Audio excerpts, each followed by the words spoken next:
Gram सभा करवदिया, post Shikarganj, थाना चकिया, जिला चंदौली से चल पड़ा है विकास की ओर। विकास की गंगा बहाने एक नया युवा चेहरा, आपका भाई, आपका बेटा, आपके दुख में शामिल होने वाला संदीप यादव उर्फ राज भैया, प्रत्याशी क्षेत्र पंचायत सदस्य पद हेतु बीडीसी के उम्मीदवार आपके भाई संदीप यादव उर्फ राज भैया को ही अपना मतदान दें और अपने ग्राम सभा कदवरिया में विकास कराएं।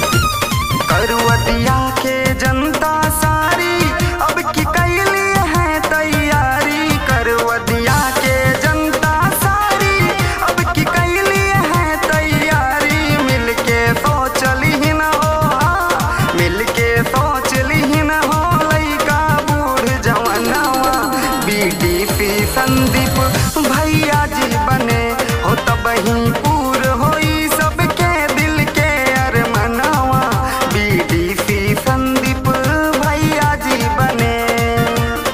एक नया युवा चेहरा उतरा है मैदान में आप सभी जनता जनार्दन के सम्मान में। तो हाँ भाइयों, आप सभी को अपना अमूल मत देकर संदीप यादव उर्फ राज भैया को अपने ग्राम सभा कदवरिया का बीडीसी चुनना है और अपने ग्राम सभा को स्वच्छ और सुंदर बनाना है, विकास कराना है। आपका भाई संदीप यादव उर्फ राज भैया।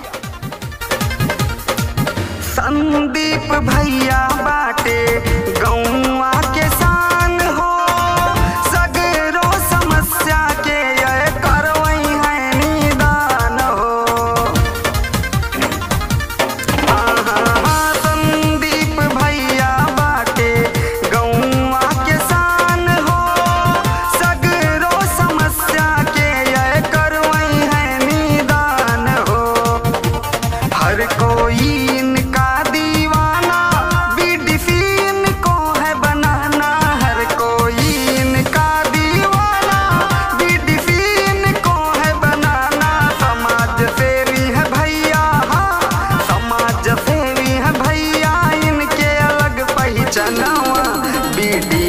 संदीप राज जी बने हो, तब ही पूर होई सबके दिल के अरमनवा बीडीसी संदीप भैया जी बने।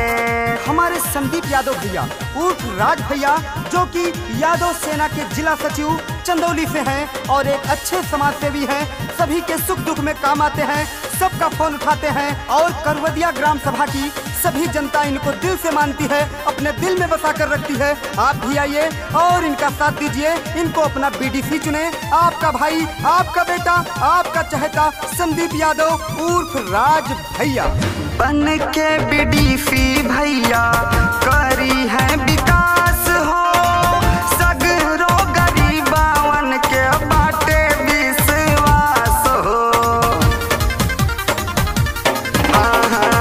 बन के बीडीसी भैया करी है विकास हो, सगरो गरीबावन के बाटे विश्वास हो। पाँचे सलिया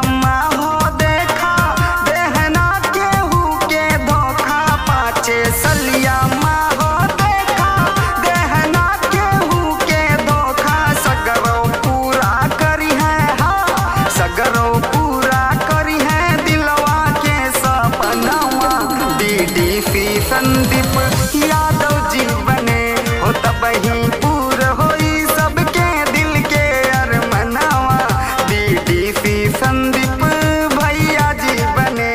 जो कोई नहीं किया ऐसा काम कर देंगे, जो कोई नहीं किया ऐसा काम कर देंगे, हर गरीबों का पूरा ये अरमान कर देंगे। अरे 5 साल क्या जीवन भर कोई भुला नहीं सकेगा भैया को, 5 साल क्या जीवन भर कोई भुला नहीं सकेगा भैया को, क्योंकि बन करके बीडीसी हमारे संदीप भैया अपने गांव का रोशन नाम कर देंगे, नाम कर देंगे। आपका भाई, आपका बेटा, आपका चहेता बीडीसी पद के प्रत्याशी संदीप भैया। ई नहीं के साथे बाटे करवदिया गाँव हो,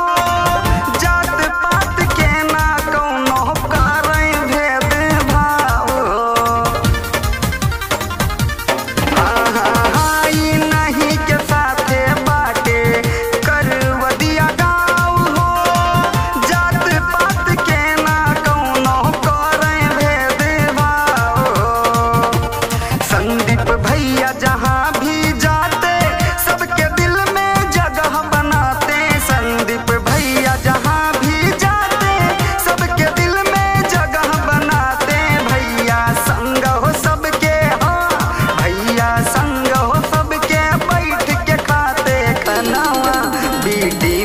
संदीप